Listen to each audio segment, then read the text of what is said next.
Всем доброго дня! Наш великий и гордый народ издревле вел кочевой образ жизни. Такое житие породило в нашем народе такие качества и мудрость, которые мы должны стараться сохранить в себе. Хотя мир вокруг уже давно не тот, что прежде. Будучи кочевниками, чтобы выжить нашим предкам, надо было быть конак-жайлы, гостеприимными, жумарт, щедрым, помогать окружающим и не бросать их в беде. Иногда мы даже не знаем своих соседей по подъезду. Так потихоньку и исчезнет подлинный дух великодушного казахского народа. Вряд ли пышные тои, кражу невесты, неграмотность с ханжеством можно назвать подлинно народным духом.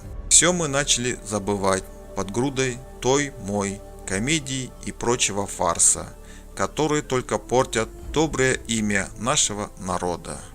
Если сегодня умрет скот соседа, то завтра, возможно, и твой.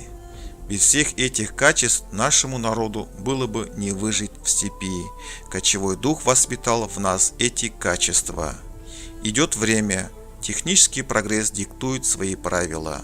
Все мы переехали из юрт в дома из бетона и стали вместо взаимовыручки вынуждены конкурировать между собой ради куска хлеба. В каждом из нас есть кайрымдылык, великодушие и жажда свободы наших предков, которые мы, если не сохраним сейчас, то утратим навсегда. Посмотрите на нас со стороны, достойны ли мы наших предков.